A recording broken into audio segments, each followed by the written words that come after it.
I still remember the sound of that door closing behind me. It was not loud. It did not slam. It was just a soft click. But that sound followed me for the rest of my life. People think the moment you lose a child is loud. They think it comes with screaming, crying, falling to your knees. But mine came quietly. With paperwork. With a handshake. With money folded neatly into an envelope. And a little girl sitting on a couch, swinging her legs, holding a stuffed bear with one missing eye. I told myself I was doing the right thing. I told myself I had no choice. I told myself she would forget me. I was wrong about all of it. I grew up in a town that the world forgot. Factories once stood tall there. Men used to leave their houses before sunrise and come back tired but proud. By the time I was raising my own child, those factories were empty shells. Windows broken. Paint peeling. Dreams packed up and shipped away. Jobs disappeared one by one. First the mills. Then the repair shops. Then even the grocery store cut its hours. What stayed behind was silence. And shame. I was a single father by the time my daughter was 4. Her mother left early. Not with anger. Not with drama. Just a quiet goodbye and a suitcase. "I'm not built for this," she said. Neither was I. But the difference was, I stayed. My daughter's name was Lily. She had dark hair that never stayed neat, no matter how hard I tried. She asked questions about everything. Why the sky changed color. Why people cried in movies. Why some houses had lights at night and some didn't. She trusted me completely. That trust was the heaviest thing I ever carried. We lived in a small rented house near the edge of town. The heater barely worked. In winter, we slept in the same room to save heat. I would listen to her breathing at night. Slow. Peaceful. I would promise myself I would never fail her. When I lost my job, I didn't tell her right away. I kept waking up early, putting on my jacket, and leaving the house like normal. I would sit in my truck and stare at the steering wheel. Some days, I drove nowhere. Some days, I drove until the gaslight came on. I came home with forced smiles and tired eyes. "Did you fix machines today, Daddy?" she asked once. "Yeah," I said. "Big ones." I did not know how to tell a child that the world had decided she was not important. Bills stacked up like quiet threats. Electric. Water. Rent. I sold what I could. My tools. My old watch. Even my wedding ring. Still, it wasn't enough. Food became simpler. Then smaller. I learned how to make 1 can of soup last 2 meals. I learned how to tell her I wasn't hungry. She noticed anyway. "You can have my half," she said once, pushing her plate toward me. I looked away so she wouldn't see my face break. The first time the idea crossed my mind, I hated myself for it. It came from a stranger. A woman, well-dressed, with careful eyes. She saw me sitting outside the welfare office with Lily beside me. She didn't look at me like I was broken. She looked at Lily. "She's beautiful," the woman said. I nodded. "Are you struggling?" she asked. I didn't answer. She handed me a card. "If you ever want to talk," she said, "there are people who can help." I threw the card away that night. But the idea didn't leave. Weeks passed. The power shut off once. Then again. Lily started coughing at night from the cold. I held her and told her stories. Stories about brave girls and kind endings. I was lying to both of us. The second time I saw them, it was intentional. A couple this time. Quiet. Older than me. They did not rush. They listened. They talked about schools. Doctors. Stability. They never used the word buy. They never said sell. They said opportunity. I told myself words mattered. The night before it happened, Lily fell asleep on my chest. Her hair tickled my chin. Her hand held onto my shirt like she always did. I stayed awake until sunrise. I wanted to run. I wanted to disappear with her. But where would we go? Love does not keep the lights on. Love does not stop winter. That is what I told myself. The day itself was painfully normal. Lily wore her favorite sweater. The blue one with the small star on the sleeve. She thought we were visiting friends. I let her believe that. The couple spoke softly. They thanked me. The envelope felt heavier than it should have. When Lily realized I wasn't coming with her, she looked confused. Not afraid. Just confused. "Daddy," she said. I knelt down. "You're going to be okay," I told her. "These people will take care of you." "Will you come later?" she asked. I opened my mouth. Nothing came out. She hugged me anyway. I didn't deserve it. I walked away without looking back. That is the part that still wakes me at night. I tell people I couldn't look. But the truth is, I didn't want to see her face. Because if I had, I would have stayed. And then we both would have been lost. Years passed. Money solved nothing it promised to. It disappeared quickly. Bills. Debts. Regret. I moved from place to place. Town to town. I avoided parks. I avoided schools. Every little girl with dark hair felt like a ghost. I told myself Lily had forgotten me. That she was happy. That she was safe. That was the only way I survived. I never remarried. Never built anything lasting. Some mistakes don't let you move on. They sit with you. Quietly. Waiting.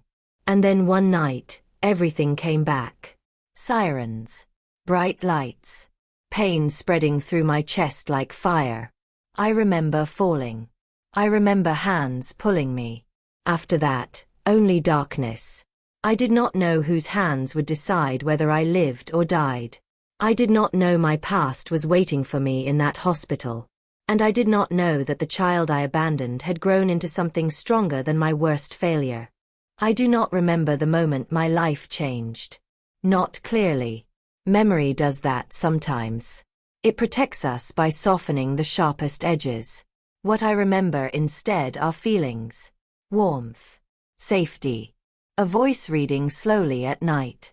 A kitchen that always smelled like bread or soup. A hand on my back when I was scared. Those things became my new normal. But even as a child, I knew something important had happened before I could name it. My new parents never spoke badly about my past. They never told me stories filled with blame. They never said the word, abandoned. They said, "You came to us because the world was complicated." That was all. I called them Mom and Dad before I understood what those words truly meant. They earned those names quietly. Day by day. They were older. Gentle. Careful with everything they did. Especially with me. They changed my name. Not to erase who I was, they said. But to give me a fresh start. My new name felt strange at first. Like shoes that did not quite fit. But over time, it became mine. They kept my old sweater with the little star on it. They kept my stuffed bear with one missing eye. They said I could choose when to let those things go. I never did. School was different from what I had known. There were books for everyone. Lights that stayed on. Teachers who had time. At first, I was quiet. I watched more than I spoke. I learned quickly that safety could disappear. That love could be temporary. So I worked hard. I listened. I tried to be good in ways that would make people keep me. My parents noticed. They never pressured me. Never demanded excellence. They simply showed up. Every school play. Every report card. Every small achievement. They clapped like it mattered. And slowly, something inside me softened. When I was older, I asked about my first father. Not in anger. Not even in sadness. Just curiosity. My mother closed her book and looked at me carefully. "He loved you," she said. "He just didn't know how to survive." That sentence stayed with me. It made the world feel less cruel. more complicated. I decided early that I wanted to help people. Not in big, dramatic ways, but quietly. I wanted to be useful, reliable, someone who stayed. Medicine found me slowly. A science fair project. A volunteer shift at a clinic. A moment holding a stranger's hand in an emergency room hallway. I realized then that pain made people honest. And honesty mattered to me. Medical school was hard. Long nights. Cold hallways. Tests that felt endless. But I was used to surviving. My parents worried. They told me I could stop if I wanted. I shook my head. I need to do this, I said. They trusted me. They always did. By the time I became an emergency room doctor, I had learned how to stay calm. I learned how to move quickly without rushing. How to speak softly in chaos. I learned how to separate feelings from action. That skill would matter more than I ever imagined. The night he came in was busy. Rain hammered against the windows. Sirens echoed outside. The emergency room smelled like antiseptic and wet clothes. I had already treated 3 critical patients. I was tired. Focused. Then they rolled him in. Male. Late 50s. Unconscious. Chest pain. Severe trauma from collapse. The team moved automatically. Monitors. IVs. Orders spoken clearly. I stepped closer to assess him. And then I saw his face. Time did not stop the way movies show it. There was no dramatic sound. No sudden silence. The room stayed loud. But inside me, something shifted. Like a door opening that had been locked for decades. I knew him. Not from memory. From somewhere deeper. His eyes were closed. His face thinner. Older. But the shape of his jaw. The line of his mouth. I had seen it before. In dreams I never fully understood. In reflections that didn't belong to me. My hands did not shake. But my heart did. "This is your call," a nurse said quietly. I nodded. I was the attending physician. I was the one who decided. I looked at the man on the table. This was the person who gave me life. This was also the person who walked away. Both things were true. And suddenly, every belief I had ever held was being tested. I thought about the little girl with the missing-eyed bear. I thought about the blue sweater with the star. I thought about the quiet click of a door closing. Not because I remembered it, but because I felt it. For a moment, I wondered what would happen if I stepped back. If I let someone else take over. If I let fate decide. No one would blame me.